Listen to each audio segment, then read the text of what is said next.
This is what the Ramayan looks like in India, and this, and this. But what does the Ramayan look like in other countries? In Cambodia, the Khmer version of the Ramayan is the Riyamka, which dates back to the 16th or 17th century.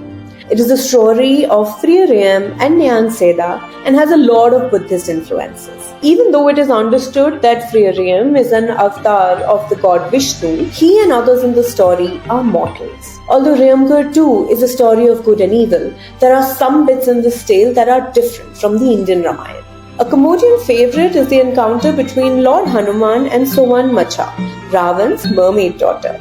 In Laos's Fralak Fraram, the two central characters are Fralak or Lakshman and Fraram or Ram. This version of the Ramayan is Laos's national epic. Fralak Fraram is a Jataka tale, which are the stories about the previous births of the Buddha. The story is set along the Mekong River, and Fraram here is a previous incarnation of the Buddha. Hapmanaswane or the Lao Ravan is seen as a previous incarnation of Mara, the demon who tried to lure the Buddha away from enlightenment. In the Hikayat Sri Ram, which is the Malay version of the Ramayan, Maharaja Vana or Ravan is portrayed as just and loyal, but fell from grace when he broke his promise of righteousness and honor.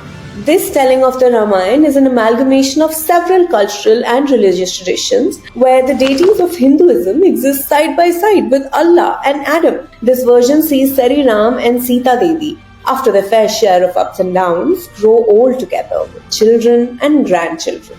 Perhaps one of the most popular versions of the Ramayan is the Ramakien, Thailand's national epic.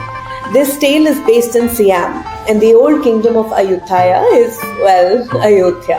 Actually, back when Thailand was still known as Siam, many believed the last monarchs to be the descendants of Lord Ram. They used the word Ram either before or after their names, and in the 18th century, the king of Ayutthaya even changed his name to Ram I. A practicing Buddhist, it was he who wrote the Thai version of Valmiki's tale. The Philippines has the Maranao story of Maharadya Lavana. Although there are completely different characters and events in this tale, there is one story where a princess is kidnapped and a valiant prince goes to rescue her. Now, Indonesia doesn't just have one version of the Ramayan. The stories actually differ from island to island.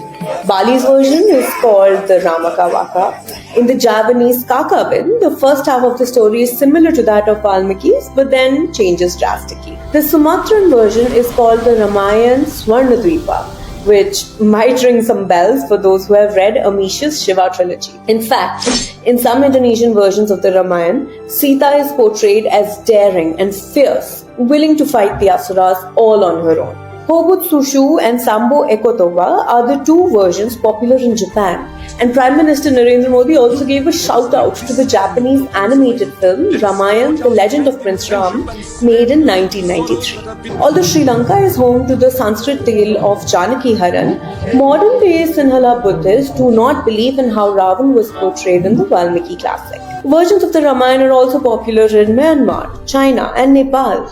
But in the latter, the celebration of Dashera, called the Sen or Mohini, is actually a celebration of the goddess Durga. There are more than 300 versions of the Ramayan, which first traveled to different parts of the world along with goods and services in the 12th and 13th century. These ended up becoming a part of the country's cultural identity.